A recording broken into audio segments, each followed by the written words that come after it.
That's the thing. Well, hello everybody. Let me press some buttons here and make sure that we are pressing the buttons. I got to press the buttons. You know how it is. So glad you're here. Thanks for being here. Really appreciate it. It is another fine Thursday evening, and it is fun times. And so we've got a lot to talk about tonight, and just want to make sure my audio's good, video's good. Okay, there we go. I think we are. That doesn't make any sense. Let's fix that. All right. Notifications. Glad you're here. Thanks for hanging out with us. It's been a great day. It was a little warmer in this part of the United States, in the Chicagoland area. I actually got to take out my motorcycle today for a quick 25-mile ride and felt warm. And so anytime that happens, I'll take your word on that. It's a good day. So we do have a number of things going on. And so we have a giveaway tonight. So we will absolutely do a giveaway a little bit later. We are going to be talking about what? Do you know what we're talking about tonight, Joanna? Oh, that's your thumbnail. Cool. That looks intriguing. I think I'm going to watch this live stream. Now that you know the thumbnail, then you should have an idea of what we're going to be talking about. Okay. The best tank against 29. Wow. I guess we just cut right to the chase there. We know exactly where she's going to stand. I'm starting with fighting words. Whatever. Yeah. I mean, we're just going to have to go with it. So, yeah, we're going to be talking about 20 gallons and 29 gallons. Some things to think about, both good and bad for every size. And for the 20s, we're going to cover both the standard 20 gallon, the 20 high, and the 20 long, because I think that needs to be said, right? Sure. We need to investigate both because they're very different tanks. Hold on. Sorry, I had to clear my throat. We gathered that.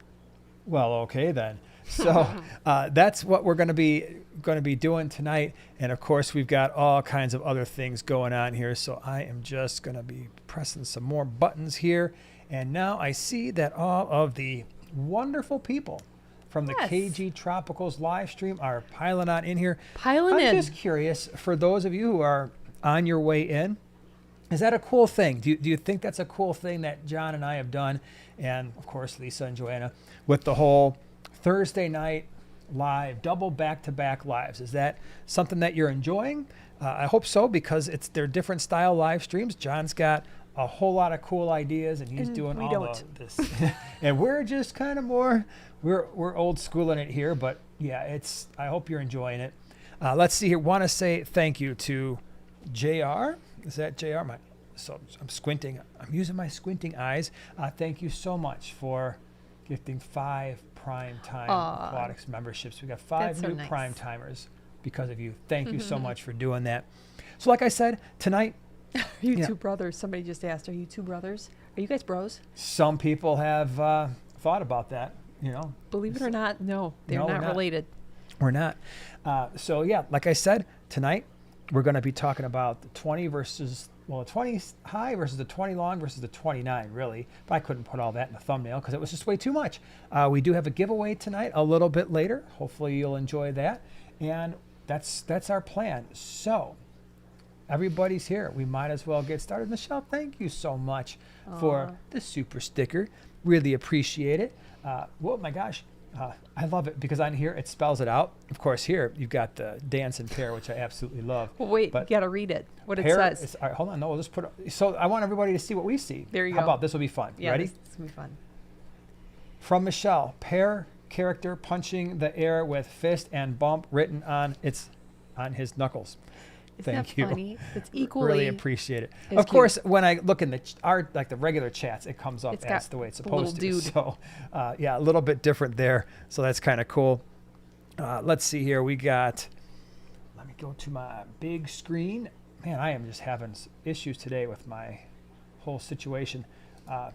Jess, thank you very, very much for gifting these 5 prime timers. So now we got 10 new prime timers right from the start. And hopefully hang out and enjoy all the things that we do. Lee, you don't have to do that. No. Oh, yes, I do. Yeah. You know what time it is. It's prime time with your boy Jason and your girl Joanna. I had to do it. Don't rope me in there. Had to do it. All right, let's talk about videos. Videos for the last week on the Primetime Aquatics channel that you're currently watching. I finally did something I've been wanting to do for so long, and that is the guide to driftwood. We pulled out, it's very similar to when we did the live stream, but I wanted to do it in a video format because that's a little bit more searchable, a little bit easier for people to see and to find. And so I had a lot of fun doing that one. Us, John and I, Tank Talk Podcast, we talked monster fish. This past week, we talked with Rod from Predatory Fins, and it was a really fun conversation. So if you want to hear about monster fish, check out the Tank Talk Podcast. And on that channel, we're getting really close to 20,000 subscribers. Wow. It's very exciting. It's kind of like a milestone, and we're happy about it. We're excited about that. So for all of you who are hanging out there and making that happen, thank you so much for that. And Dennis, wow, we've got some giving people up in here today. The heck? Thank you. Thank you very much for making 5 more prime timers. It's like we're on a mission where everybody here is going to be a prime timer, and people walking in are going to be like, is this a members only live stream? No, but we've got some really generous people as part of our crew, and thank you for doing that. You, yesterday, on the small scape on your channel, what did you talk about? I talked about dwarf cichlids and some good friends for them. It was a fun video. I enjoyed making it. And I like that you focused on dwarf cichlids because that's your niche, if you will, the nano side of things. World, nano. And so the dwarf cichlids are typically smaller, less than 3 inches. You focus mostly on a 20-gallon because that's about the smallest tank you'd keep most dwarf cichlids in anyway, right? And oh my gosh, thank you very much, Rat Poison. Thank you so much for gifting 5 more prime timers. We've got a whole new prime timer crew going on here because of the generosity of everybody. Thank you. Really, really appreciate that. Today we did a prime timer video, and I showed you some insane fish. And for everybody else, don't worry. We will eventually show off some of those. We have some fish in quarantine right now that are truly awesome. So really excited. And of course, Sunday on this channel, we'll have another awesome video for you. I hope you'll think so. Okay, where we're going to be. Where are we going to be? Saturday. Tinley Park, the Greenwater Swap. That is absolutely right. Thank you, because I actually forgot for a second. So we are going to be at the Greenwater Aquarium Society Swap. It's in Tinley Park, Illinois. If you're ever in the area, it's free. So it's free to get in. You don't have to be a member, and it's awesome. Chris is here from Scallywags. You want to do this? I want to do this. I was absolutely. Wait till you all see this. Wait until you see it. Wait till you see this. Joanna finally made it over to our P.O. box. Apparently, I have not been there in some time. And this I thought I had, but I don't think I have. Super unique. I was like, holy cow, what is that? And she's like, okay, you got to check this out. Go ahead, show first, and then I want to. Do you need help? You need help. Okay, you ready? Are you ready? This is going to be pretty crazy. And I believe she makes these. Yeah. Check this out. It's got the antennas here. Hold on. Hold it by the antenna. So look at that. This is a rug. It's a rug. It's a big, thick, soft, juicy bath rug. And Scallywags, holy cow, thank you. This is not going on our floors. I'm hanging it on the wall. So it's so soft. I'm like, I can't step on this thing or get it dirty. But that was incredibly awesome. Exactly the logo and everything. It's amazing. Yeah, thank you for that. So yeah, it's probably going on the wall back here somewhere. Joanna's got to figure out how to hang it up without putting a whole bunch of holes in it too, because we don't want to tear the fabric. So I'll let her figure that situation out. Thank you for that. Thank you. That was amazing. Really, really cool. And everything. It was so nice. So yeah, so Saturday, Greenwater. Website's been updated. We're sold out of most stuff, and if you're going and you want to check out the website for pre-orders, go ahead and check it out. Thank you. And then the next place we're going to be is the 23rd of February. That is a Sunday. We have 2 places at the same time. Joanna and Eli are going to be at the Greater Chicago Cichlid Association. I will be Greater Chicago Cichlid Association in Northbrook, Illinois. I will be taking her sister to Davenport, Iowa, to the Quad City Swap. And that's what date? That is the 23rd of February. 23rd, okay. So that's the soon, things coming up soon.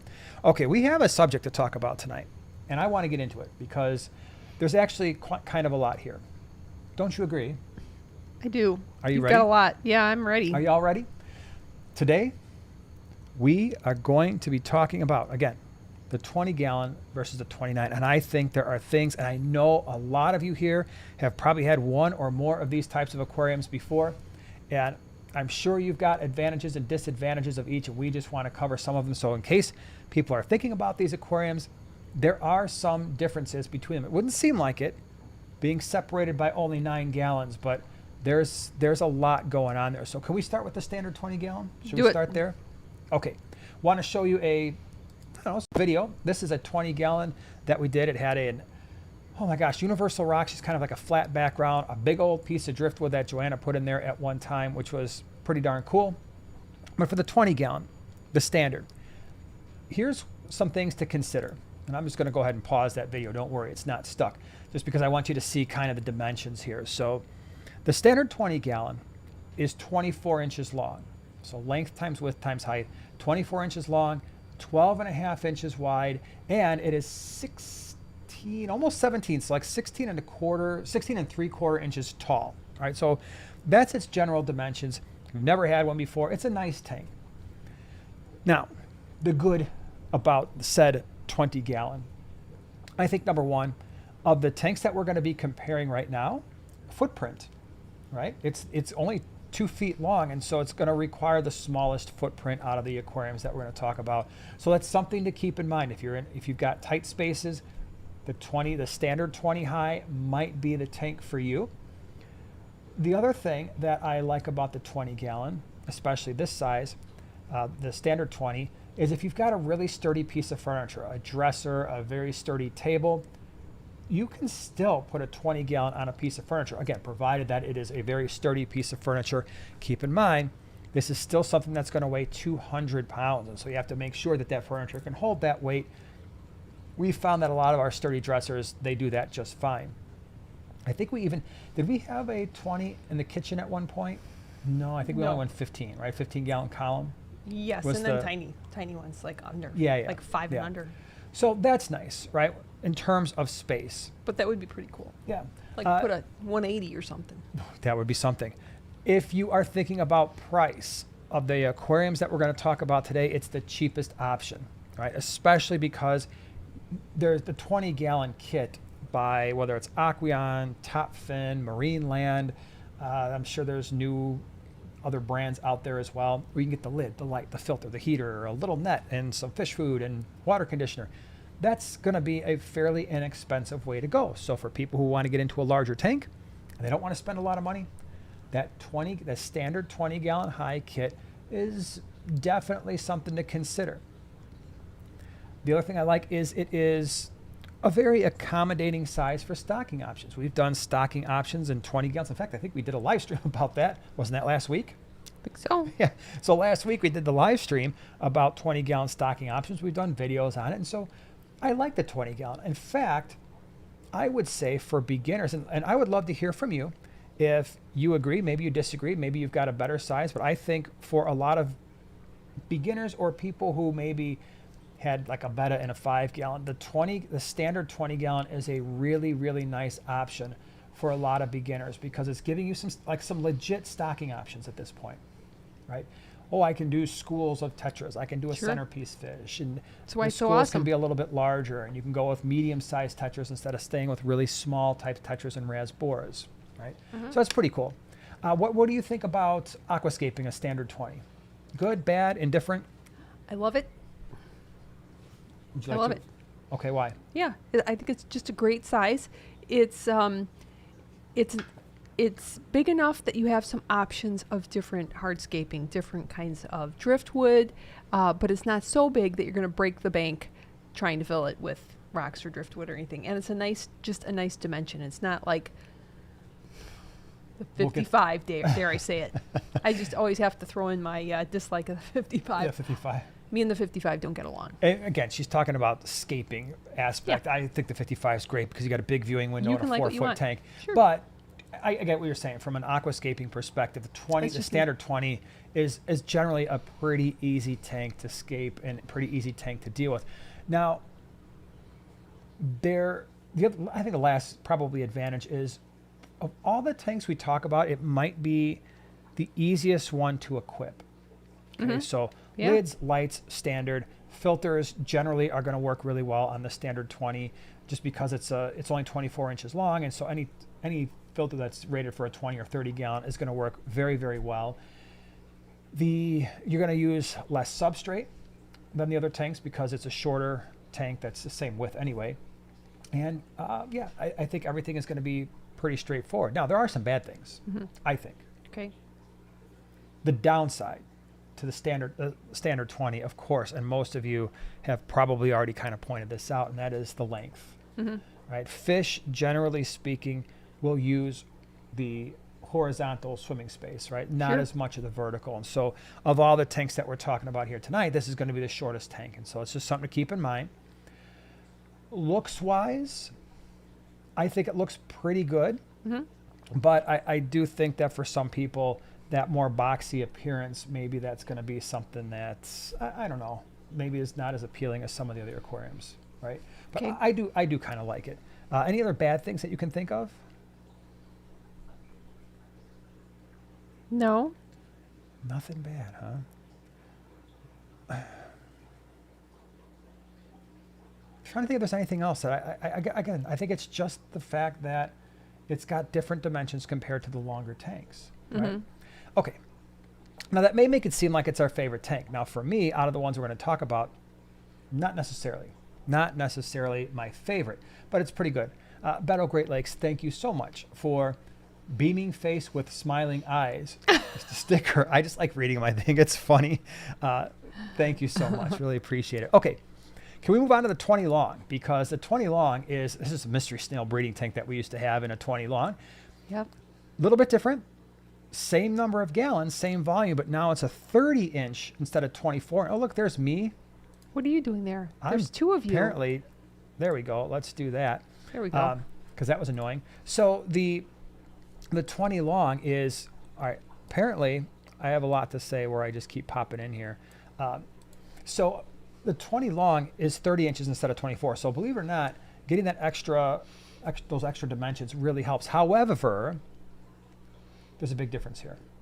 Still 12.5 inches wide, but now we're dealing with a tank that is only going to be 12.75 inches tall. And so that's a really good picture. I'm just going to pause it there because I'm tired of seeing my face pop up on a screen when I'm already talking. It's like I'm interrupting myself.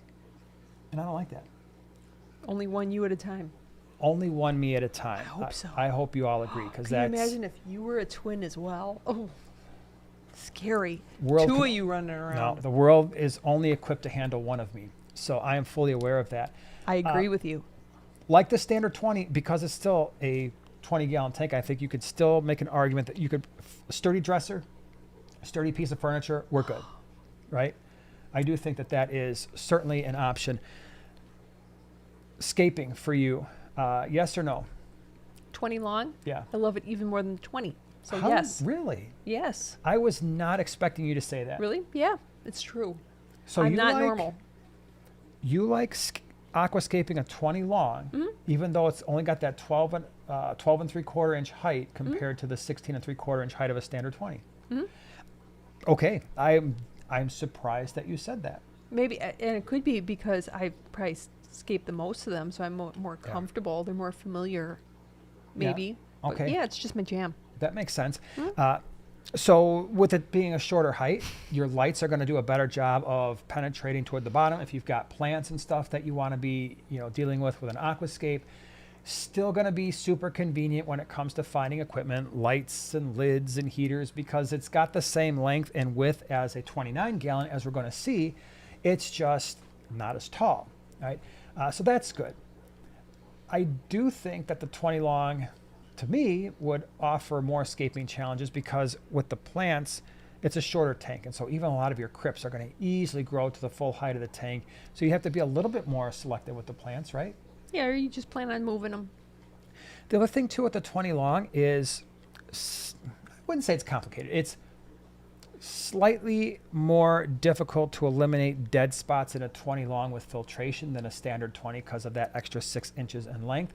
And so you really got to be a little bit thoughtful about where you're putting your filter. Maybe sometimes it's better if you're going to use just one filter to put it towards the middle of the aquarium, just because if you put it at one side, that far other side, and I've had this happen to me, maybe doesn't get a lot of water flow, and you might start to see like fungal growth coming off of your substrate, maybe a little bit more green hair algae on one side or diatom algae.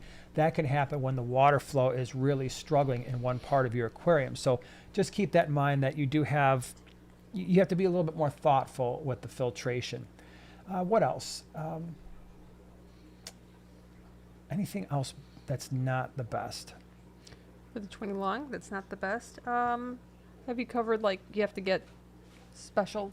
I was doing some responses. Special as opposed to the 20. You're not going to just be able to go and get Good point. Yeah. the lid So and all they're that? well. I mean, the lids are easy to find, but generally speaking, I don't know why they don't do this. Maybe because they've got the 29 in kits, but the 20 longs, I don't recall ever seeing a kit where it comes with the lids, the lights, the filters, the heaters, No. like the standard 20. They do that for the standard 20. They do it for the 29, which will be an advantage that we talk about in a few minutes. But I don't typically see that with the 20 long, and that's a little bit. That's somewhat frustrating, I suppose. So it's going to add some more cost. And in fact, you could make an argument that out of the 3 tanks that we're talking about tonight, the 20 long might be the most expensive tank to set up initially. However, probably why I I just like thought it. of a couple more advantages. One, obviously being a longer tank, fish are going to, again, use that horizontal swimming space much more than vertical, so it's probably a little bit better in terms of just utilizing space. 2, if I were going to do any kind of cichlid tank, I would prefer a 20 long over a standard 20 because it's going to give them a little bit more area at the bottom to figure out things, especially if you're going to keep a group of cichlids like shell dwellers or other dwarf cichlids. You want to maybe breed a couple different types or have 2 pairs in a tank. Line of sight blocks, a lot easier to establish in a 20 long. Other things for the 20 long, any other disadvantages? I'm kind of going off the top of my head. Oh, I know. Advantage. Big, duh. Look at the picture. Why do we have them? Why did I choose them primarily in our fish rooms? Length. No. Well, yes, but I call it stackability.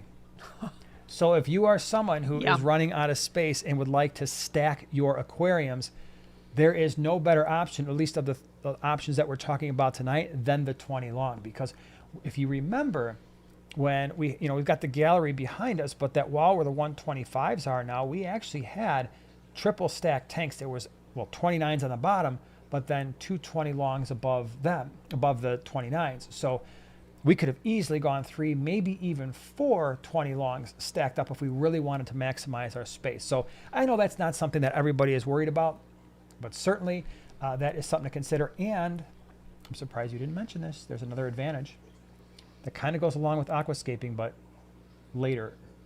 After you've aquascaped something, and maybe a month or 2 later, you're in the tank, it's going to be a whole lot easier to work on a Clean. 20 long, right? That's True. only 12 3/4 inches tall. So scraping algae, gravel vacuuming, trimming plants, Sure. all much easier in a 20 Way long. easier than a 15-gallon column tank. Oh I'll my tell you gosh. that much.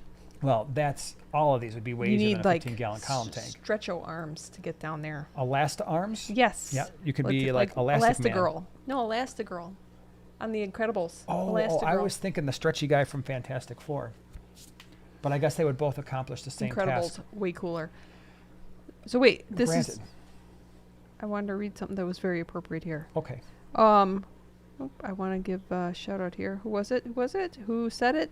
I think you might just need to Okay, we're moving on then. move on. All right, so next one. Ooh, I got it. What?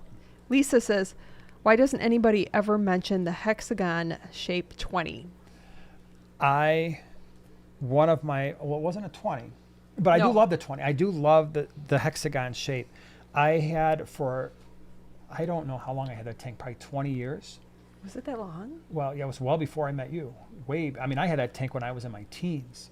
I had a 35-gallon hex, and I miss that tank. I He loves really it. do. He's always like, I have thought many times about bookending maybe even or both of these 75s where I've got space where on the ends I could do 2 35-gallon hexes because I love that tank. I miss it.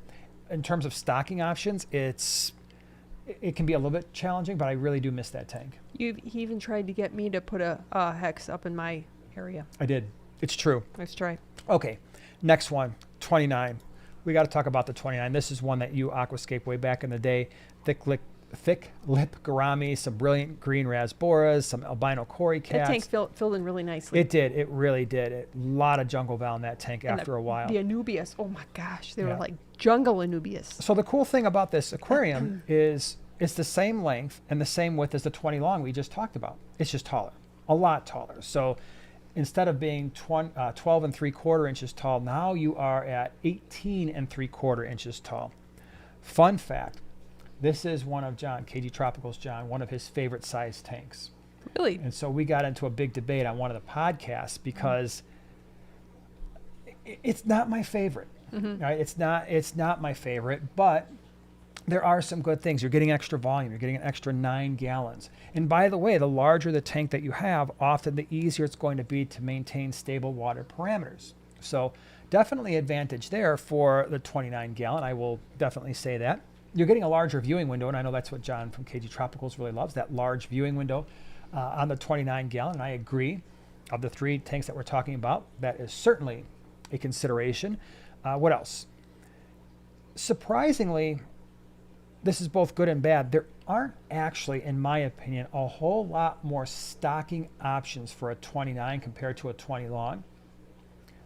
You can keep potentially a few more fish. Like, let's say, okay, I'm doing the brilliant green rasboras like I did in here. Maybe in a 20 long, I only do 8 or 10, but in a 29, I'd feel comfortable doing 12 to 14 with that extra 9 gallons of volume. Or if you had guppies, you could put more guppies in a 29 than in a 20 long or a standard 20 because you've got that extra volume. And guppies or endlers, they're going to use a lot more of the vertical space. Definitely a better tank if you've got taller fish. I know people, I don't necessarily think I would do that, but I know people who have actually had a pair of angels and they stay in a 29 gallon, and that's how they breed them. So it's more just a breeding setup. So a little bit easier to make the levels, Jerry, levels, right? So you've got bottom dwellers and middle fish and maybe some hatchet fish or half beaks or something at the top, or clown killies, you know, so you can kind of have the stratification on a 29 gallon. Kits are totally common, right? Like the standard 20. Sure. So easy to walk into a Petco, PetSmart and be like, hey, here's my tank. I got the lids, the lights, everything I need. Something to keep in mind. This is a big difference between this one, I think, and the other 2. I've always said the 29 gallon is the size where I seriously consider a stand for the fish tank, right? 20s, I think, because it's 200 pounds, a lot of really sturdy furniture does okay. I know people will put a 29 gallon sometimes on a dresser or something like that, but now you're getting close to 300 pounds. So that extra 90 to 100 pounds, that matters, right? That matters for your furniture. So I'm not as comfortable putting it, I don't know if we've ever, I take that back, we did. In the boys' room, they had that super old school dresser, and we put a 29 gallon on that. Absolutely no problems. I probably could have put like a 50 gallon on that thing. Just like the dresser you're using. Is it the same one that was in the live stream studio? That's No, Eli. it's not. Eli's using that one. No, Yeah, it's a different you got one. a different one. But And it's that still one's got the 22 long. You could put a 55 on there, no problem. It's That's still like an old. old It's school older, yeah. dresser, weighs like 5,000 pounds. 5,000 pounds. Yeah. So very, very cool. Now, so yeah, I do think you're going to have to consider a stand. The other thing, aquascaping, what do you think for the 29 gallon? The times that I recall scaping a 29, they just weren't my favorite. Just because I'm mentally, I like nano tanks, so I Yeah. just think smaller. So, and historically, we've never had like really mature plants. Like, oh, where am I going to put this big, huge Anubias? So even when we started the tank off, all the plants were kind of smaller, so it had to kind of grow in. So that height of a tank is not my favorite. Yeah, I think there are some challenges with the 29. Jungle Val, like you see here, that eventually grew in and grew all the way to the top. Oh, yeah. We had crypts that grew all the way to the top. We had Anubias coming out of the top of those Yes. tanks too. In Yeah. fact, I think it's the same Anubias it is the same. That Anubias plant in the 125 that's now growing out of the top 125 was growing out of the top of that 29 gallon. And I think we had a sword in there at one time. It just took over the entire tank. I had to take it out and put it in a 75 gallon. So height-wise, again, of all the tanks we're talking about tonight, it's the tallest of them at 18 3/4 inches tall. So just algae scraping, gravel vacuuming, moving stuff around, trying to catch fish out of it. slightly more annoying than the other two tanks, although it's not horrible. It's not like you're dealing with when we had the 4-foot 150 and now you've got a 30-inch tall tank, and then pretty much you had to get the grabber out and there's like this thing and you had to pick rocks up and stuff with that, because otherwise you were on a ladder trying to halfway hang off into the tank, which was a whole lot of fun. Lighting. Generally speaking, if you've got a planted tank, you might want to have stronger lights because, again, the height of that tank is pretty significant, especially when you've got a 50% height increase compared to the 20 long. It's going to make a difference. Again, I still think the downside is the fact that I don't see significant stocking option differences in the 29 compared to the 20 long. And I'm curious, any of you, besides the angelfish example that I think is a very, very unique example, are there any fish where you'd be like, yeah, I'm keeping this in a 29, but I wouldn't keep it in a 20 gallon? Well, I'm not talking about quantity, right? I'm just talking about the fish itself. Well, I'm thinking something taller like an angel, but I think 29 would be small for angels. But I'm thinking something similar to that. But what's a tall fish that doesn't get too big for, I mean, we're not talking about a 75 gallon or a 55 eventually, like the angelfish, severums, discus. Right. Those are all fish where you'd want a much larger tank than those, right? I mean, so that's what I'm saying. I don't know.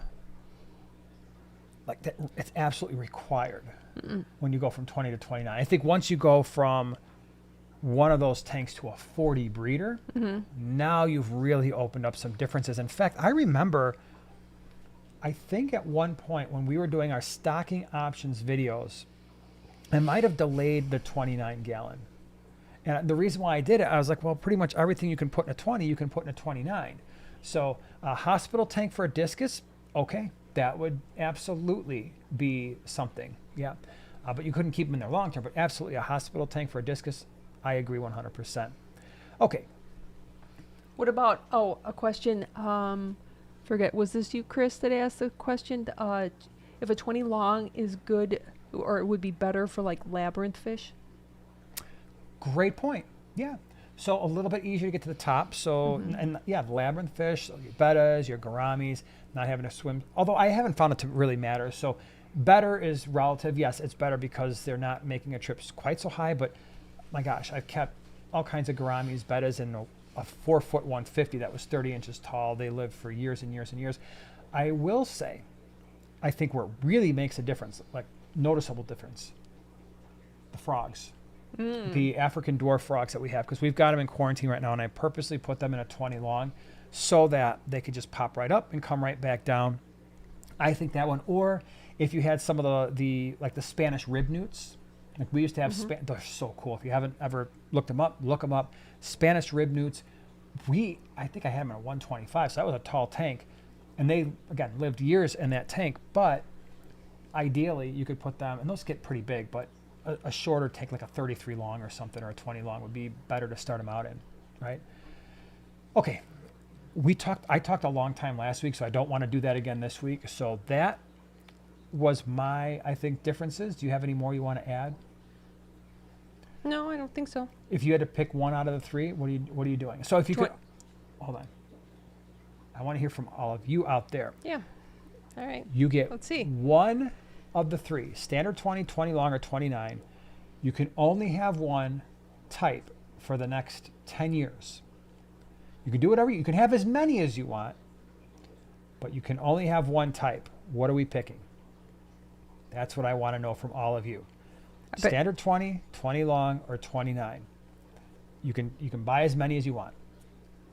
Now we got them rolling in. So we got a bunch of votes for the 29. We should have done like a vote thing. Yeah, I don't know how to do that, but whatever. I bet KG we do it this way. Oh, he does. He's got a vote, like when you pop in there, there's like a vote thing that comes up. They're the coolest. I'm not advanced like that. Oh, I think mine's winning. Is it? Mine's totally winning. Well, yours, you haven't even said what yours is. Well, I didn't want to say before the vote started rolling. You would know. I don't know if I would know, because you threw me for a loop on some of the things that you said. I like to be mysterious sometimes. Okay. So I have no idea. I can't tally all these, but I am seeing, basically, I'm actually somewhat surprised. I think just glancing that the 29 gallon has won. I don't know. I think it's even with the 20 long. Yeah. So go ahead. You can say ladies first. Your personal pick. The 29. What? Just wanted to get them again. Oh. The 20 long. Okay. I live for that look. Yeah, I agree. 20 long for me only because if I was going to keep them for the next 10 years and I had to keep a bunch, I would probably want the option to triple or even quadruple stack them. And I love the 30 inches in length. So the standard 20 is out for me just because I don't think it's going to be as useful as being able to really triple stack those 20 longs. I like the shorter height, especially, again, for us. We're quarantining a lot of fish. We're catching a lot of fish. That 20 long is great for that. That standard 20 is not nearly as convenient. So that's why I think that's the direction I would go. But I know a lot of you, again, you like the 29s. You like that large viewing window, and that is perfectly okay. I get it. I understand it. Yep. I feel you in my heart. Lady, thank you so much for the super chat. Really appreciate it. Have you done a species profile on the Pandagara? I'd never seen one until I brought one home for my 29. Also, any updates on Aquashella? So I have not done a species profile on the Pandagara. I have not had them in a very long time. So I haven't done anything with them. Most people here probably know a lot more about them than I do. So usually when I do like the species profiles, I have to keep a fish for a long time. I don't want to do something where I talk about a fish that I don't have extensive experience. When I do the species profiles, they're based on my experience, not what 5 different websites say, which all copied the same website. I mean, have you ever noticed that you go on Google and you type in information just about anything? It's not just fish, but it's especially fish.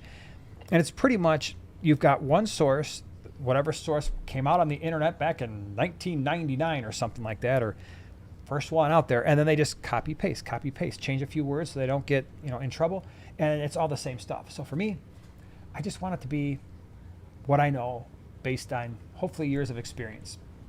So yeah, I wanted to say something else. Oh yeah, Aquashella. Shannon and Ryan, they were asking too if we've booked the hotel because they looked, and the hotel's already booked. There were no rooms available. I don't know. So as far as weird. Aquashella goes, I don't know if we're going to be there this year. I'm not sure yet. Like I said, I think I said this last week or the week before that when the news came out that they were going to be in the different locations. Our former contacts for Aquashella are no longer associated with the event. And so when I had those contacts, I knew exactly what was going on right when the new schedule released. At this point, I'm not sure what's happening. And at this point, there are other events that I'm starting to schedule, and there might wind up being some conflicts. So, like as example, we're going to be in Minneapolis in March the 23rd. I think it's the Minneapolis Aquarium Expo. It's going to be awesome. It's a one-day event, so we're going to be there. I know I'm going to be in Milwaukee in November. I know there's 2 other places that we're going to be. So I don't know. I really have no idea what's going on with that. But at this point, we're just starting to plug in other things as we see fit. So. Well, I hope so. Yeah. I hope we go because our peeps are there. Yeah, I would like. Obviously, Aquashella is like one of my favorite things, but we'll just see. We will see. Yep, Mr. Fish, Minneapolis. It's going to be the Minneapolis Aquarium Society, their expo. Can you check the date just so I'm not telling people the wrong thing? I believe it's the 23rd of. It's a Saturday. 21st or 23rd, one of the two. I'm pretty sure it's the 23rd is stuck in my brain. So calendar, please. Drum roll. March 21st is a Friday. Okay, so I was wrong. It's the 22nd. I guess so it's I believe it's the 22nd, which is Saturday. It's only Saturday? It's only one day. It's like one day. It's basically, imagine the Ohio Cichlid Association or the Keystone Clash where they have it over 2 or 3 days. They do it. It's one day. It's a swap. There's speakers. They're associated with one of the labs, like the. Yeah.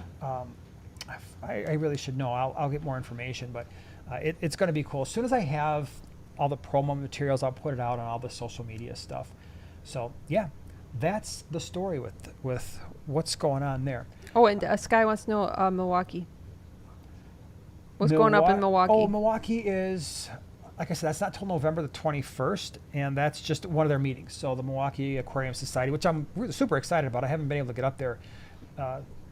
We've always Yeah, that's wanted only to. like an hour and a half. Oh yeah, away. that's just a meeting. I believe it's on a Friday night, so it's just like the regular Friday meeting. Sweet. But again, when I start getting all the information and all that stuff, I will be sure to pass it along. V3 says Avanacara in a 29. Yeah, yep. I'd be careful. If you want to breed them in a 29, they're not overly aggressive fish, but anytime you have cichlids that want to breed, they're going to potentially get a little bit more territorial. But in terms of size, they're not very active fish.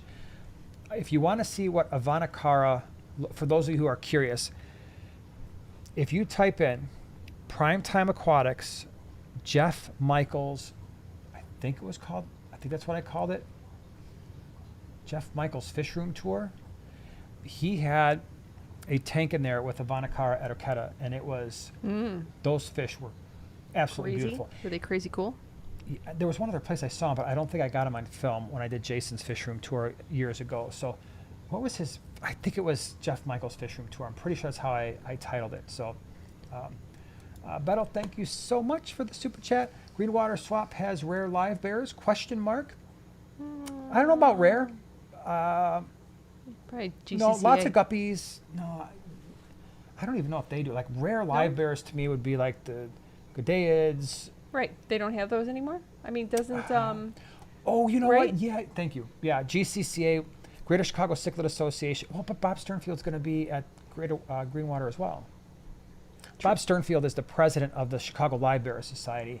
I don't know if he brings in anything rare, because when we're at Greenwater, I don't think Chicago Live Bearer Society has a table like they do at the GCCA, which is in Northbrook. But a lot of guppies, a lot of endlers for sure. I just don't know about the whole rare situation, like with the Godeids or tiger, or the types of Limia or anything like that. Or I did see some pretty cool koi swords. I don't know if you necessarily consider those rare, but definitely cool, for sure. All right, so Krista asks, found planaria in my shrimp cull tank. I've seen mixed reviews on how bad it is to a shrimp tank. Would you try to eradicate them? Yes, I would. had 'em However, once, too. I am not a great expert, because they more or less wiped out a cherry shrimp tank, but I have not. The place to go for that is just type in Planaria Flip Aquatics, his YouTube channel, their YouTube channel, and he's got videos on how to really, like, what they do to get rid of planaria in their shrimp tanks, and he's an expert. I'm not. So I'm just I consider myself to be a shrimp keeper, but I can tell you how to keep them, how to breed them, but when it comes to like the planarian stuff, I haven't had to get rid of it, or I haven't done it. By the time I caught it, it was too late, I guess. Craig, thank you very much for the super chat. I have a 45 gallon column. All right, so this is a 30 by 16 by 22. Wow, that's an interesting size. So 30 inches long, 16 inches wide, 22 inches tall. That's pretty cool. Stocking ideas.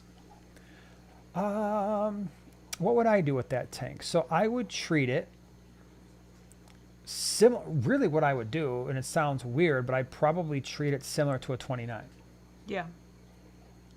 A 29, well, maybe even a 40-ish breeder. No, I take that back. I would treat it closer to a 40 breeder, because a 40 breeder is 36 by 18 and a half by not as tall. I never remember. It's like 16 or something inches tall, 16 and a half. So what would you do with it? I can't picture.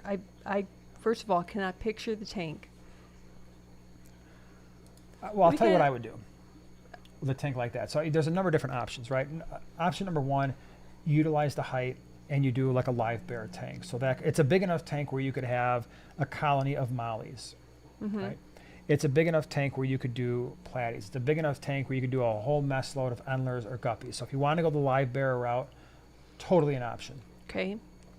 If that's not something that is advantageous, for that tank, I could also see a group of pearl gouramis or a group of honey gouramis, right? Something that's really relaxing, and they're going to use that vertical. Honey gouramis. Right? I mean, you could do that sounds 15 sweet. Honey gouramis in that tank. You could do a half a dozen, 6 or 8 pearl gouramis in a tank like that, right? It would almost be like a little mini, like angelfish tank sort of thing, but shrunk down. Yeah. smaller. No matter what, I've got keeps my in there. cory cats on the bottom, and Yeah. then your schooling fish. If you go the gourami route, you've got a ton of options there too, because pretty much from medium size down, you're good, right? Pearl gouramis, they don't go out of the way to eat fish, so any type of tetras from neon type and all the way up to Congo tetras, really. You could do snakeskin barbs.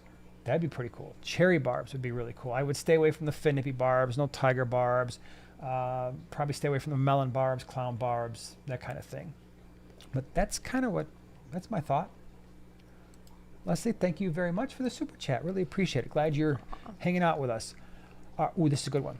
Are internal filters better if you want a high flow but still want floating plants? I know floating plants won't survive with a lot of agitation on top, but do they do well if flow is closer to the bottom?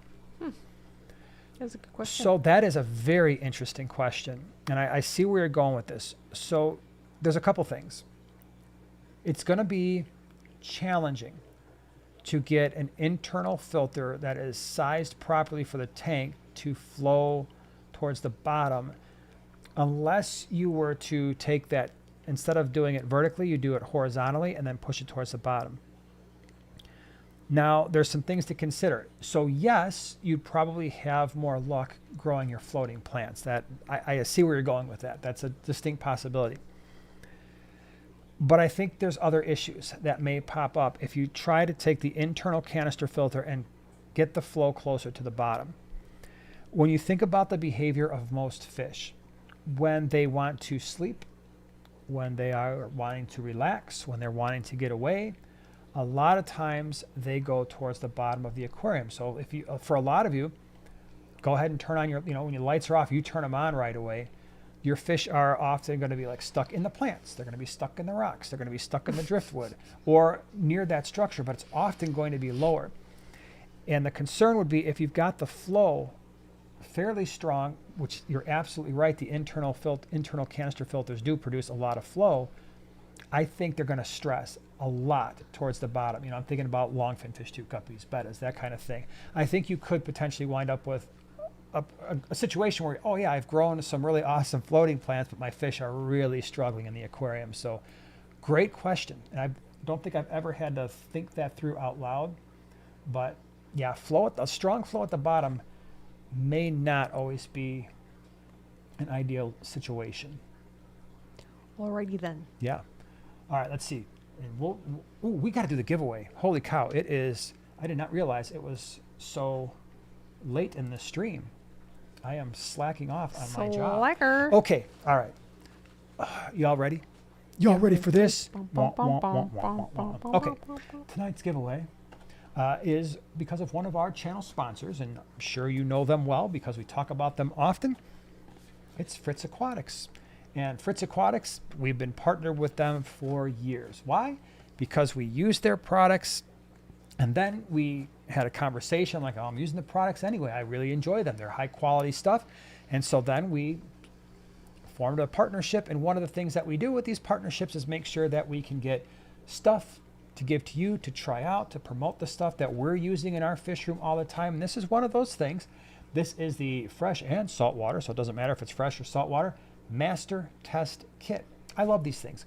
I've done a video review on them before. If you feel like getting more information, just type in Primetime Aquatics, Fritz Test Kit, boom, the thing will pop up. So what do I like about this? Well, one, it is a 4-in-1. So you've got pH, you have ammonia, you have nitrite, and you have nitrate. That's good. Those are often the main things. Yes, you can also, there's a separate kit for hard water or water hardness, but these are the main ones, right? These are the ones that most people are going to test most often, and if there's a problem, these are the things you're going to go to right away anyway. The other nice thing about these kits that I think is an improvement, I really do enjoy the fact that the directions, easy to read, you're not unfolding a piece of paper 67,000 times with print that is so small. Listen, I don't know if it's just me getting older or the fact that I'm just like, are they shrinking this print down to a size where nobody can actually read it? It's probably both. This is nice. The print's easy to read. The colors are easy to read. And big thing, the pH.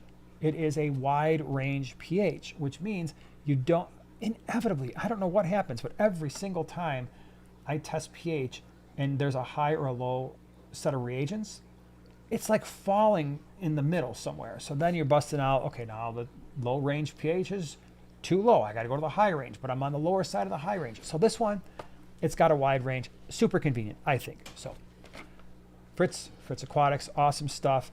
And I really do like this test kit. So what we're going to do is, if you're new to the whole giveaway situation, what we do is, I still haven't done my New Year's resolution, which a long time ago I said I was going to come up with a different way to do this. Haven't done it yet. But no guarantee I ever will do it. So, but make sure you're in all messages. Not that you are going to see the same thing that we see, because yeah, I don't even know why we. Yeah, at this point, you know. What we do is, we have a number system that we use, but we have 5 different screens. All the screens are in all messages.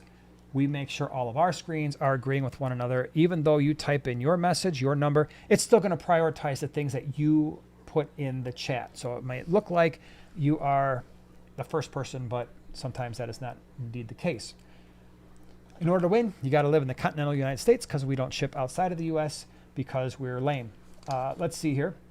What we're going to be doing is, the winner is going to pick a number between 80 and 90. Feel free to go ahead and start typing away. Between 80 and 90. 80 and 90. 80 and 90. Oh, we're done. We're done? Yep, I saw it flash across the screen. It comes so fast, too. That's crazy.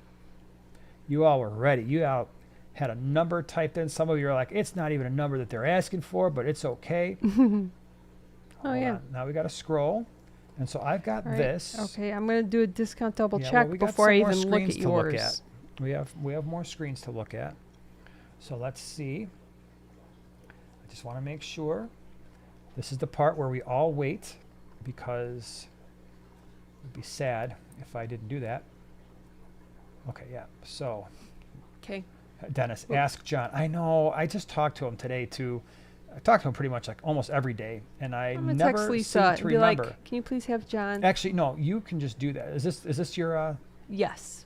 Okay, go ahead and reveal said number. Number is 84, and we have Delco Aquatics. Delco Aquatics. You have won said prize. You have won. Now, Bravo. thing you need to do in order to claim said prize is to send us an email with your mailing address and your actual name, because I'm pretty Name. sure it's not Mr. Aquatics. So send us an email to primetimegiveaway, Singular. primetimegiveaway at yahoo.com. Send us your mailing address and your name, and then Joanna will mail this thing out sometime in the next probably 7-ish days or so. Well, if you get it to me like tonight/tomorrow morning, Always it may better. go out. Yeah, because then what we do tomorrow. is I check the email literally. Yeah. We end this thing, I check the email right away. So if you are in a place where you can send the email to primetimegiveaway at yahoo.com, then we can usually get it done much, much faster. There was a funny name before the. What was the funny name? The funny message with No, Dan the Mountain Dew Man. the funny. Love That's it. a great name. I would have fun just during the entire live stream to just read off fun names. Yeah, I'm sure a You lot know? of people here would have a whole lot of fun. Be like, that was the lamest live stream. Like Von Lurker, that's funny just too. when I thought it couldn't get any lamer, they just started reading out names all night long. What is the matter with Yeah. her? How much time do you have? Yep. Okay. You're welcome, Dan. You're welcome. All right, let me see here.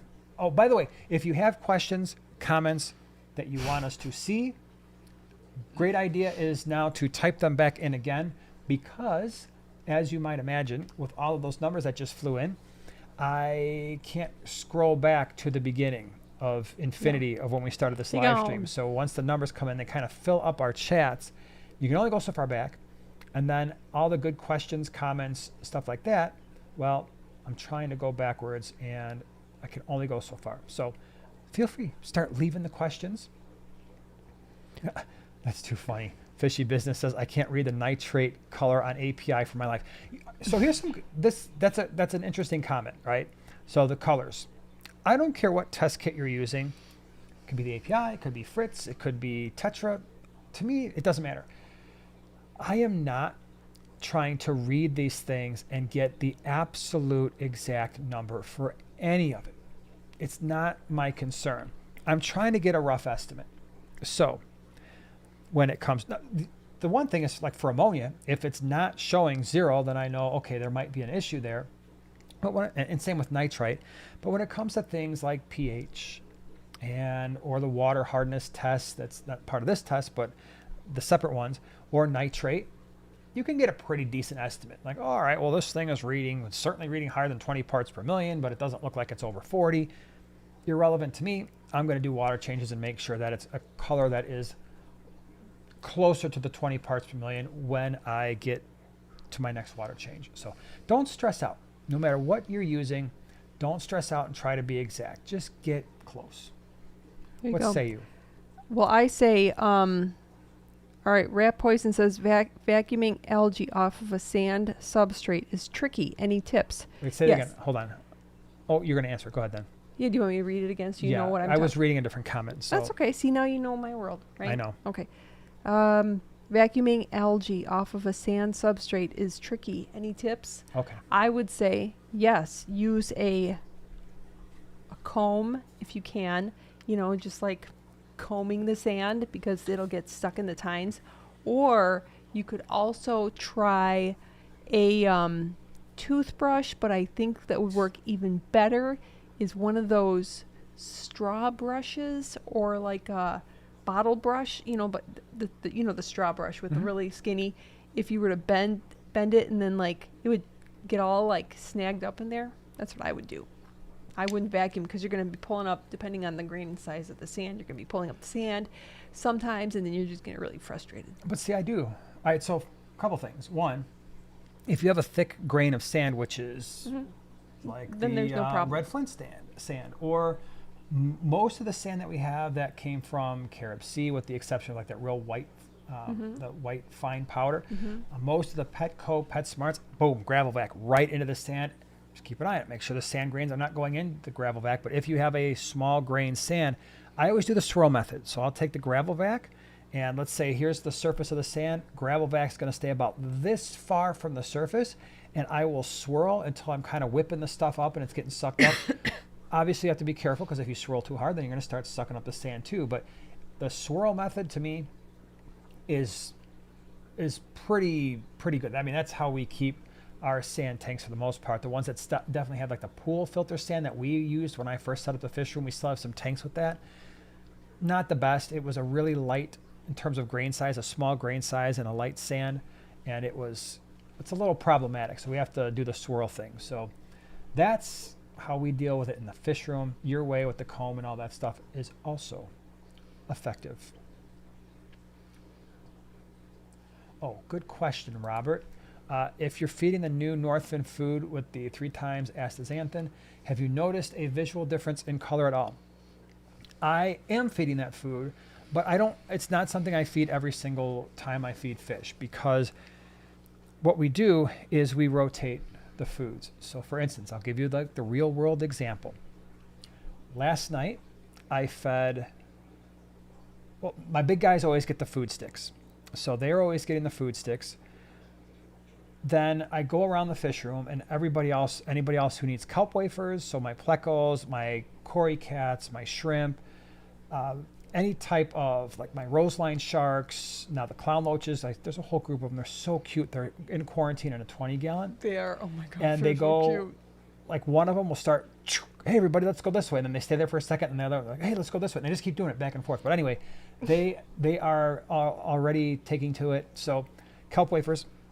And then I go back and I will do my sinking pellet. So my sinking pellet changes every time I feed. So I will use the fish food that you're talking about, the Super Red, I believe it's called, which is a new food. I will do Bug Pro. Both now I've got the Bug Pro sticks and the Bug Pro pellets. What else? Cichlid pellets, community pellets, and the Super Mix. So I rotate those every single time. And then once those are done, I go back in with my flakes, and my flakes I rotate. So last night, back on my actual example, I did the Bug Pro after the wafers, and then I used my community flake. This morning, instead of doing the community flake, I did cichlid flakes, and they all get it, right? So every tank that eats flakes gets the same food that time. And then I moved to the super mix. Obviously, the wafers and food sticks, they get that no matter what. So the fish that need it. So to answer your question in a long-winded way, I haven't noticed a difference, but our fish, in my opinion, have always shown really good color. And I will also say it's more a matter of feeding a really healthy food, right? If you're going to feed cheap foods, it's going to save you money. Your fish aren't going to look as good. They're not going to live as long. They're going to have more immune system issues. Color's not going to be as great. They're going to get lethargic, more prone to bloat, right? When you feed a high-quality food, a lot of those problems are alleviated. And when it comes to color, I still maintain the most important things you can do for fish color might not be feeding your fish a certain type of food. Substrate color, background color, types of lights you have on your aquarium, and how comfortable they are in the tank, that nobody's bullying them. When you have those things going right, those are the most important things, in my opinion. Ivan says, hello. I have a 10-gallon planted with, this is stocking question. Okay, you ready? Yep.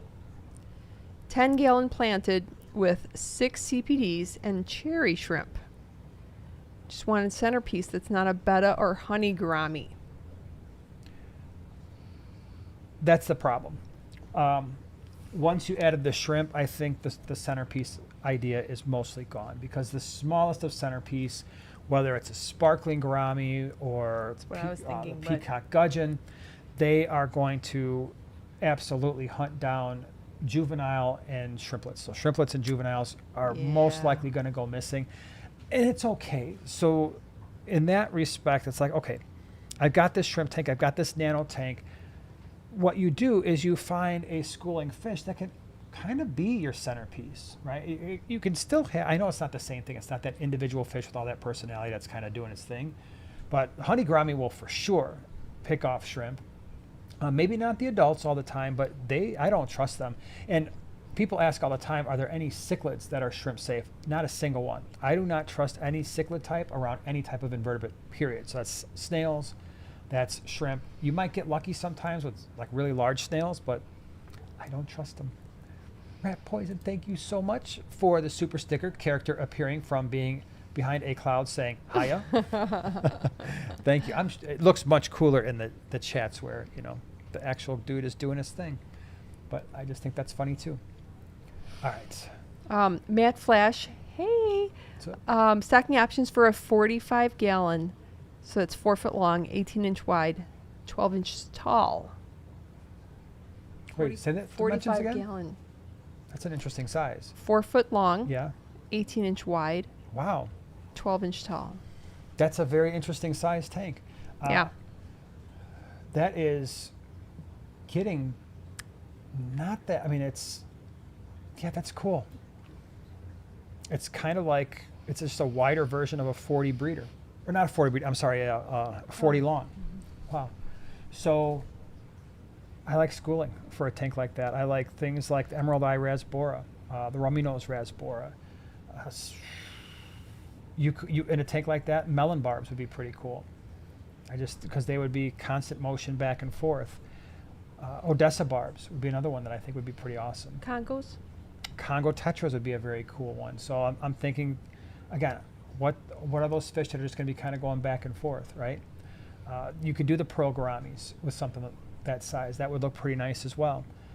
Empire gudgeons would be something that would be pretty awesome.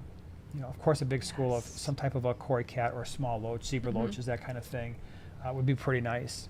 So, yeah, I think you've got some nice options there. Sleeper says, that just boggles my mind. Background color and substrate color. Not doubting, just wondering why. Others have said the same. Oh, trust me. After 45 years of keeping fish, nothing matters more than background color and substrate color, because most fish, there is a reason why. Watch all the videos we have.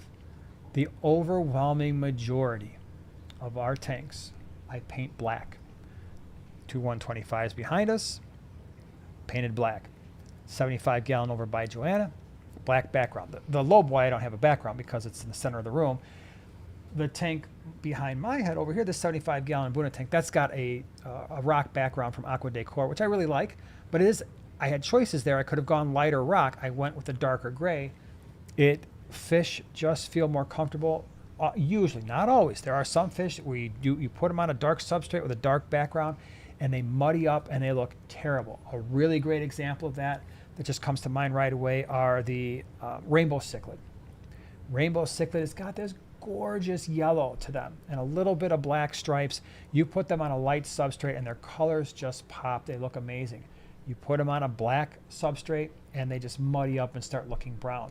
But it's especially true for a lot of the tropical fish where their colors don't really change. A lot of your tetras, a lot of your barbs, your live bears, most of your pretty much all of your Mbuna cichlids, your gouramis, they look amazing with dark substrate, dark background. And the minute you lighten that up, well, their colors start to fade slightly. It's not dramatic, but you don't get as much color. I'll give you another awesome example. If you look at when I've taken video of our Geophagus altifrons, it was in a 4-foot 150. Believe it or not, that tank originally had blue and black gravel thanks to my young, lovely wife over here. That was what she wanted. When we got the 150. Who doesn't want that? When you're spending, we bought that at like PetSmart or something, like $1,000 by the time you've got all the stuff for the tank. Blue. And she said very little about it, even back then when she wasn't really into fish. But she said, can I pick out this gravel? And I said, sure. And she picked out blue and black and wanted to mix it together. Point is, the Geophagus altifrons was on that gravel, and it was dark with a black background, and it absolutely looked insanely amazing once it got its color. Yeah. Eventually, we decided, hey, this blue and black gravel, not for us, and so we switched to a more natural color. The gravel itself looked great, still kept the black background, but the Geophagus lost some of its color. It lost some of that vibrance, and it is extremely common that will happen. So, and I always tell people, if you are looking at fish online and you are interested in fish because of the color, pay attention, if you can, to the surroundings. What is the color of the background? What is the color of the substrate? Have they saturated the fish so far beyond recognition that it doesn't even look real anymore? Because, I mean, people unfortunately fall for that all the time. But the background will matter, because even at the pet store, you'll get fish on black background, black substrate, because they know. Again, a lot of pet stores who really know their stuff, they will do the same thing for the fish that are going to be your standard tropical fish. And then you get them home, and you're on pink gravel or the light brown, more natural gravel. You don't have a background at all, or it's like a light blue. You're like, what happened to this fish? It doesn't look nearly as cool as it did in the pet store. That's why. Kat says no judgment on blue-black mixed gravel. That's what my 20-gallon has. That's okay. I think everybody should have color gravel at least once. Or just keep on rolling with it. I don't have any issues with it whatsoever. I mean, I know a lot of people are like, oh, it's so unnatural. Yeah, fine, but it's not hurting anything. I mean, we've had color gravel in tanks for decades at a time, and fish. The only thing is when the paint comes off, then it looks awful. Yeah, and then it starts to get clear. It doesn't make me happy anymore. Well, and that's the same thing with black gravel. I mean, that's color as well. True. Mr. Fish has never heard much about gudgeons. So yeah, I've done species profiles on the peacock gudgeon and the empire gudgeon. Love them both. If you asked me to pick between the two, I don't know what I would do. I think I would lean towards the peacock gudgeon only because it shows color all the time, both males and females. True. Regardless of whether they want to breed or they're showing off to one another. But when you have, as I did in my video, fully fired up male empire gudgeons, wow, those fish are pretty shocking, pretty darn amazing. Oh, you just wait. Hold on, sorry. Something caught my eye. I'm never gonna find that, whatever that was. Yeah, stop. All right, San Martinez. I've been wanting to have 15 watermelon tetras with 5 black neons. Is a 60-gallon enough? Can I add some cardinals to that tank as well? Watermelon tetras. I don't know what a watermelon tetra is. You gotta look that up. That sounds yummy. That's a common name, but I'm not sure what it is. Sounds cool. Sounds so summery. So 5 black neons, tiny fish, cardinals, about the size of a black neon. I just don't know what this watermelon tetra is. Like, is it the size of a Congo? Probably not. Or a bleeding heart? Or is it closer to a neon type? What's the actual, can I see? Think you're going to be able to read that? I don't need to read it. I just need to see what it looks like. Yeah, so this is going to be more like a, oh, is it just a, It looks like a, almost like a glow tetra. So yes, it's it kind of does like a look like lemon a glow tetra, or maybe, yeah, it looks like more the size of a lemon tetra. You got plenty of space. You could do cardinals for sure. In a 60 gallon? fun. Yeah. In fact, I'd probably add to your black neons. I'd probably double that. Your watermelon tetras are fine with that quantity. And then if you want to do a dozen cardinals, that's not going to be an issue at all. It's party time. You got some space in there for sure. Yep. Very cool. Very, very cool. Hold on. I lost all the stuff. Beto, thank you very much for the super chat. Your preferred way of stacking 20 longs? I have 3. I make my own stands. So all the stands that you see on this, well, no, that's not true. Low boy stand, the stands to the 125s I made, the stands on the 75s I bought from PetSmart, did a review on those. Every single stand in the fish room, and when I had the other fish room on this side, was pretty much I built. So I just, yeah, it's just easier. However, in your Nano Nook, I did a review on a stand that we got from Home Depot. Yeah. And you could triple stack 20s on that. Because each Oh, shelf, yeah. I think, had I'm trying to remember, I thought it was at least 300 and 350 pound shelf max weight capacity, and the 20 longs only 200. So, and I still have 2 of those racks. I have one in my 20 longs that's holding. We have well, we could have 320 longs. We have 220 longs and a 12-gallon long, and that one, and then we have 320 longs behind the hot water heater. So, check out the video I did on fish tank stands for a 20 long. It's a wire stand, but it works just fine. It's been very good for many, many years. No issues there. Second floor, thank you so much for gifting What'd they 5 do? prime timers, some memberships. Now Second we've got floor. a Ryan whole with your busted giant hand. group. Thank you. He slices his hand in between 2 fingers, so he's got them Ouch. taped together, and he's still Oh, working. that's not He's good. working on the computer, on the Like keyboard. this? Like, that's not cool, man. Take it easy. Just do one word responses, Yeah. like okay, Sup. Not even Sup. okay, just K. okay. You know what I mean? That's good. All right, let me see here. I saw something I wanted to. Dory says, "I love my peacock gudgeon." I would too. Yeah, peacock They're gudgeons are very If adorable. you haven't and kept pretty. them, they're a small fish. They max out at what? Right around not even quite 2 inches, 1 3/4. Male's a little longer, female's a little shorter, female's a little rounder. Males get a little tiny nuchal hump, but nothing crazy. It's not like a flower horn or anything. Both show great color. Bred probably 1,000 of those things, although they're not necessarily easy to breed, but cool fish. Danny, thank you for the super chat. Favorite centerpiece fish for a 29? That's a great question. That's a fun question. Well, I don't know about favorite, but there's a lot of options. Dwarf gourami comes to mind right away.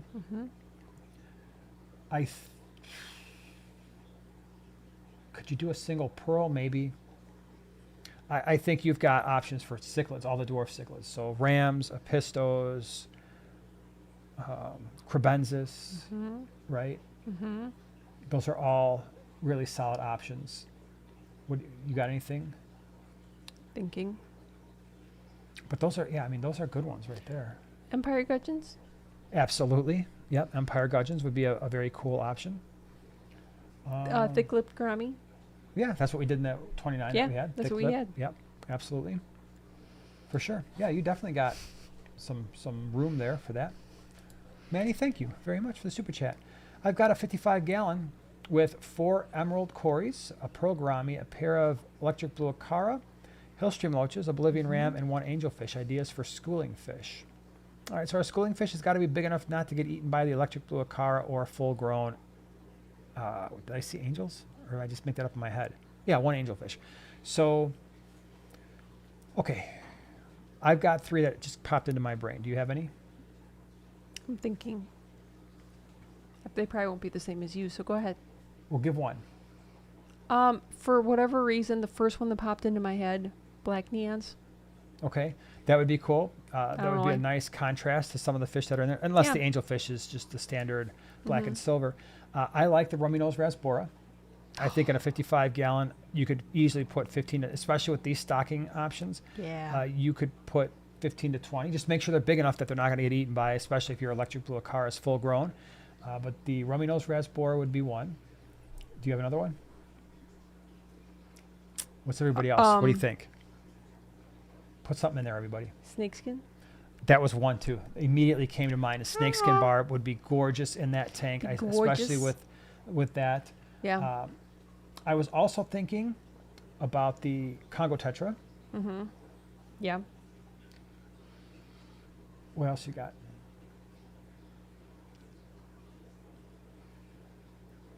I've got another good one too. Actually, I've got two good ones. We do like a.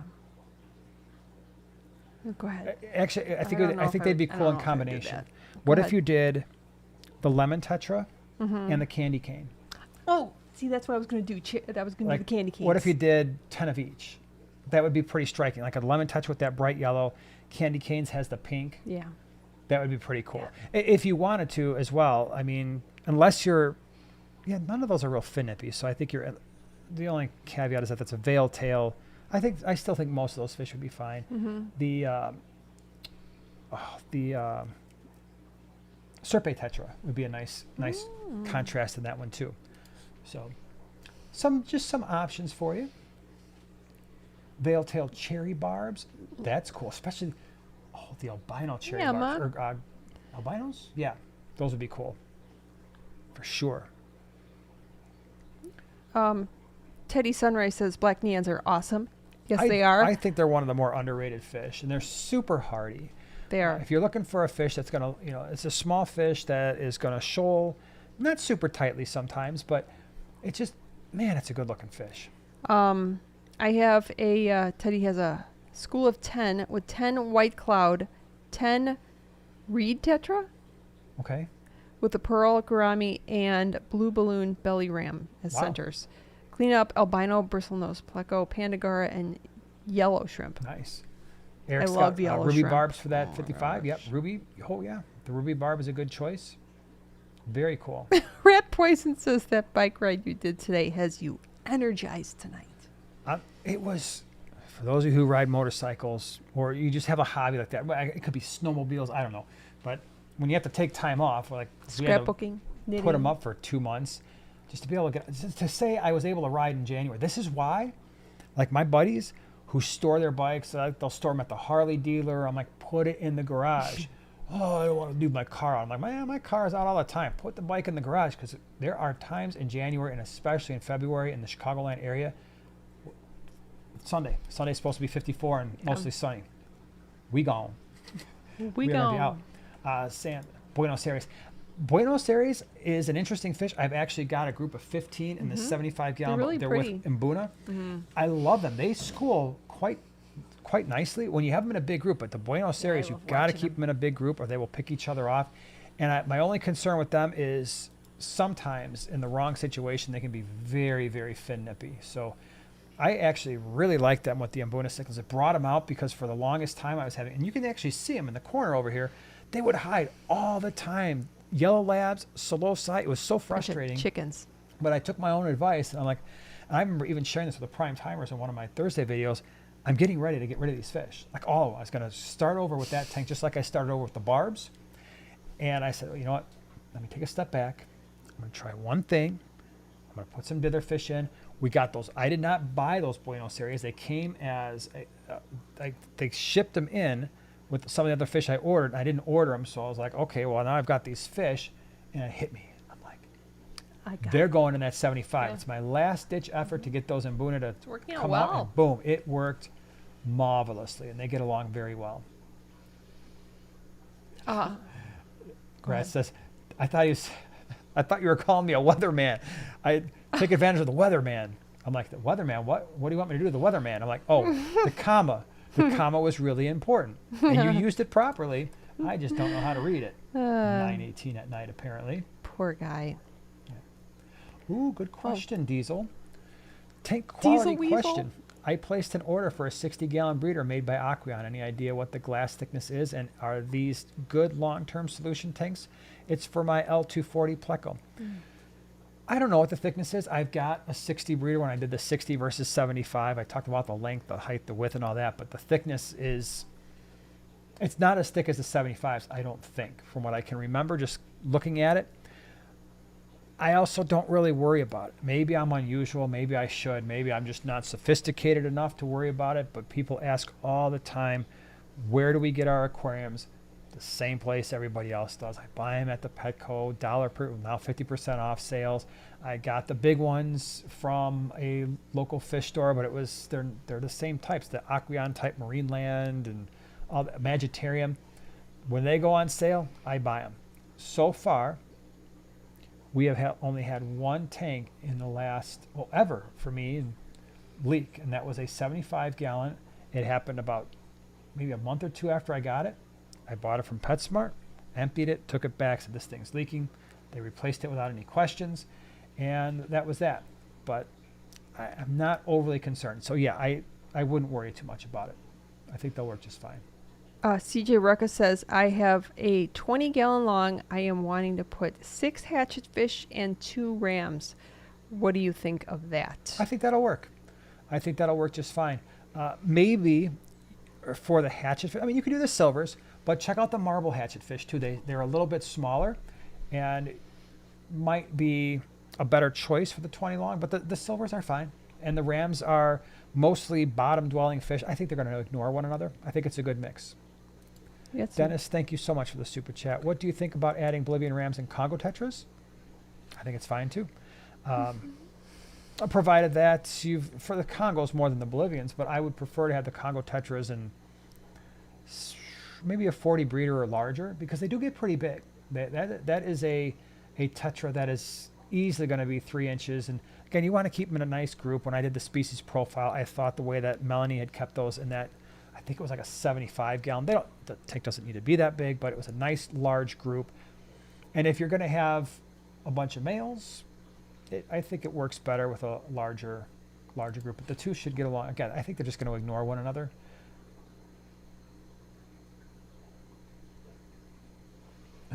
Emma says, I want a 60 breeder. Not as much as I want a 33 long, but I still want it. I know. Yeah, Emma wants that 33 so bad. Part of me regrets selling those. We had 3. We had triple stack 33 longs, and they don't, as far as I know, they don't make them anymore. But then I heard a rumor, possibly in Canada, that they were still selling them. Or they started selling them again. Gonna have to go to Canada. Go and get yourself one. It's one of those things where, like, all of us, we nerd out about fish, and the idea of having that 4-foot tank that's 12 and a half inches wide by only 12 inches tall is great. The idea of, even if you have the standard iron stand where you have a 55 on top, you can put the 33 on the bottom and still have plenty of room to work in the tank. When you're double stacking 55s on an iron stand, you've only got a few inches, I think, to get into that 55. It's a pain. But for us fish nerds, man, when you're talking about being able to double and triple stack 4-foot tanks, 33 long is pretty awesome. Lewis says, what about mustache Danios? Mustache Daniels? I don't think I've ever had mustache. Can you look them up? I'd love to have a fish with a mustache. I've had a lot of different types of Danios. Danios to me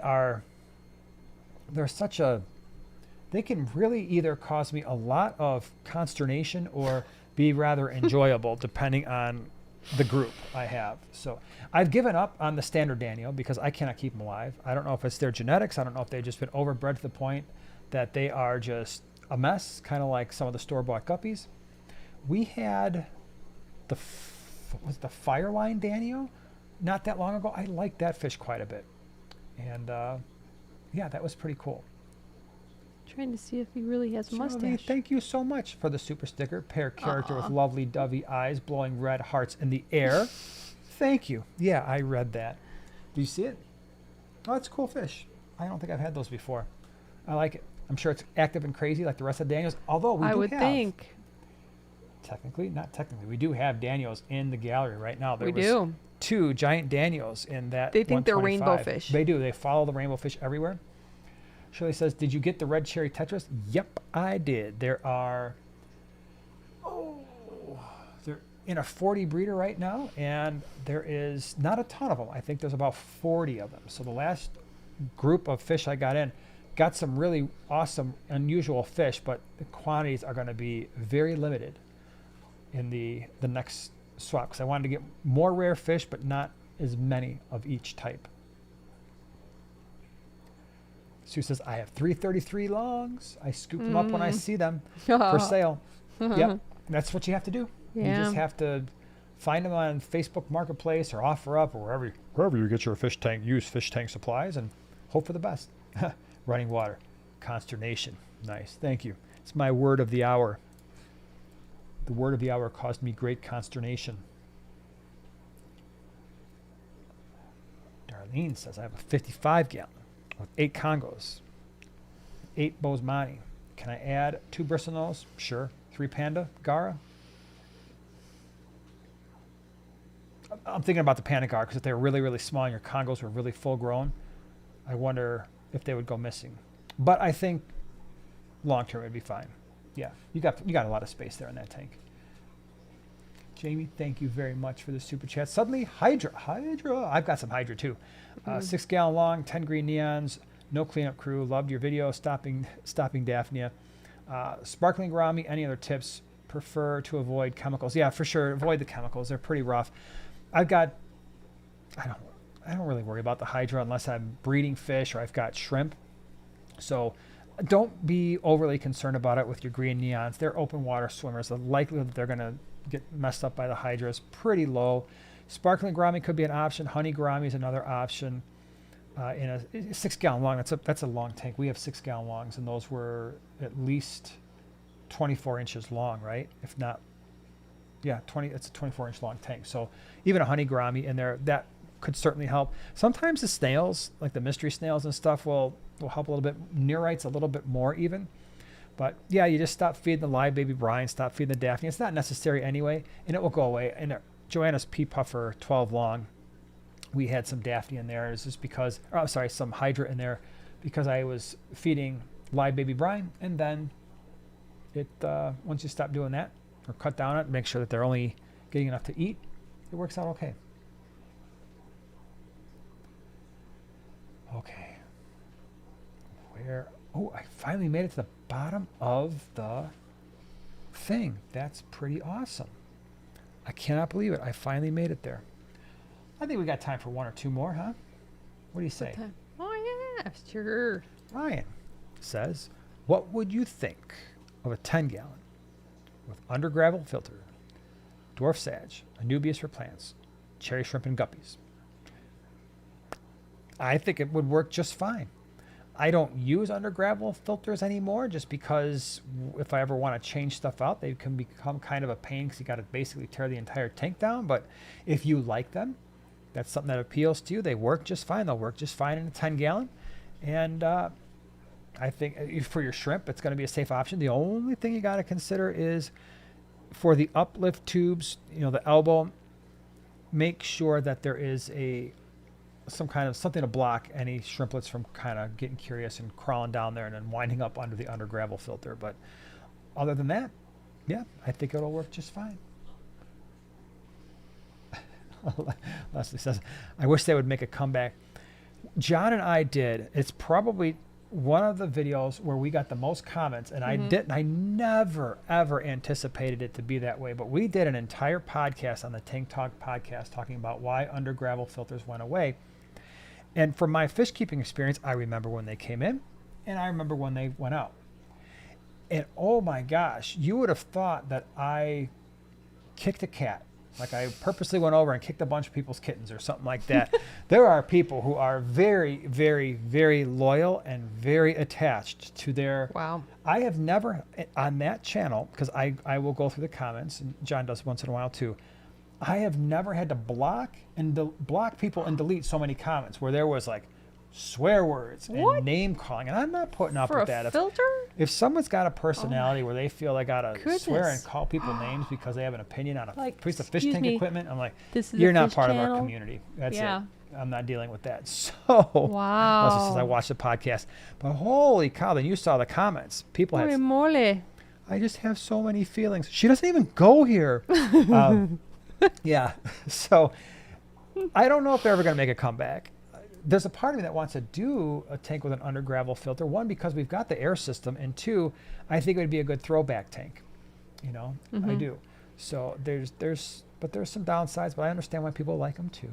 Oh, Sky Elizabeth asks, it's a very pertinent question. The Nanochromis transvestitis use vertical space like in a 29 or prefer the 20 long? They don't really use a whole lot of vertical space at all. they are They're one kind of of the- around yeah. the rocks, and they're not really even like zoomers.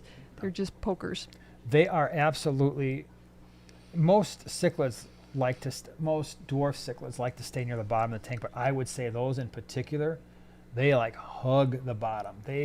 You'll see them almost like sand sifting, almost like a geophagus. Yeah. And I never, even when we have them in a quarantine tank in the 20 long, we've still got probably 15 or 20 or so, maybe not, maybe 12 or 15, but even when we had 50 of them in there, they were all like towards the bottom, which is kind of unusual when you have an overstocked quarantine tank. Yeah. Zen says, I'm planning on the Zen. Keystone Clash if I can, as a friend is getting married there, so I won't be doing any others, unfortunately, this year. Cool. Keystone's a lot of fun for those of you who've never been to the Keystone never Clash, been. especially if you're out in the East Coast in the Philadelphia area. That's a fun time. I was there 2 years ago. I had 2 presentations I gave at the Keystone Clash, but it's well run, and it's a lot of fun. I did enjoy my time there. I'd like to get back there. All right, everybody. I think we're going to call it a night. It's getting late. Some of you have places to go and people to see tomorrow morning, jobs, all that kind of stuff. Thank you. Thank you to Yeah. everybody who is hanging out with us tonight, for all the new prime timers and the super chats and super stickers and our moderators and everybody else who asked all the good questions and just being part of an awesome community. We really appreciate you, because you're what makes this fun. If you weren't so cool, we wouldn't do this. I'll tell you that right now. But being with you We'd be guys talking every to week, ourselves. but we have an awesome group, so it makes it a lot easier to want to hang out with everybody. Really appreciate it. We will be back same time, same place next Thursday. That's right. Hope you all have a great rest of the week, great weekend, and we'll see you next week. Bye-bye, everybody.